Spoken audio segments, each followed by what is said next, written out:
पप्पा सकाळी लवकरच गेलो होतो रोटर मारायला. मी बघायला गेलो तर तोपर्यंत ट्रॅक्टर जाम झाला होता, पिकअपच घेत नव्हता. पप्पा म्हणलं राहू दे मारायचा, बाकीचं राहिलेलं परत मारू. मग ट्रॅक्टर आपला घेतला आणि घरी निघाला. आता मला जाम कशामुळे झाले ती पण बघूया.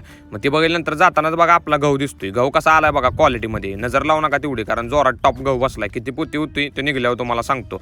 तिथनं परत रानात जाताना जरा बघितलं हे उसाला काय प्रॉब्लेम झालाय काय कळनाच झाले. तिथे जरा पिवळं पडलंय आणि पिवळं पडत असं जळल्या टाईप व्हायला लागले. आत्ताशी तर ऊस फुटलाय त्यावर काय झालं काय कळण झालं. तिथनं भट्टीवर गेलो तर हे बघा फिल्टर कसला खतरनाक मध्ये जाम झाला. ह्यांचं काही लक्ष नसते कशावर काय झालंय काय नाही, नुसती राखोंडीन माती सगळ्या फिल्टरमध्ये. आता म्हटलं आम्हाला हे नाही घायला जाणार आहे ते. असं मंगळवार असल्यामुळे सर्व्हिसिंग पण बंद होतं, तरी पण पाईप जोडायला लावली आणि सगळ्या फिल्टरमध्ये हवा मारायला लावली. पहिली म्हटलं हवा मारायला जागा सगळ्यांच्या ताशावर पण काढला. म्हटलं ट्रॅक्टरकडे लक्ष नाही, कसं वयाचं आशेनं ट्रॅक्टर खराब होईल की.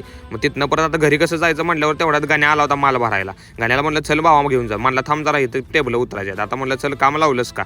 मग गेलो त्याच्याबरोबर टेबल उतरून घेतली. म्हटलं भावात जरा काम तर हलकवली. तर 10 टेबल द्यायची होती ती दिली. गेलो आवरून सत्यजित वेट्सला. मग परत तुम्ही म्हणणार की दिवसभर ह्याची कामच चालू असते. आता कसं रंगपंचमी असू द्या काय पण असू द्या, आपली कामं काही संपत नाही. तिथं गेलो जरा डान्स केला, तेवढ्यात प्रोग्राम संपत आला होता. मग परत गेलो तर ह्यो भेंडी बघा आपल्या कसा मावा पडलाय. भेंडी तोडायला गेलेलो तर मावा इतका खतरनाक मध्ये पडलेला की काय बोलायचं कामच नाही. म्हटलं ह्याच्या औषध फवारणी केली पाहिजे. आणि असा अवतार झाला होता बघा माझा रंगपंचमीला. तुमचा कसा अवतार झाला होता मला पण नक्की सांगा, का तर आपलं जोडीदार डेंजर असते, ते भरवून टाकतात.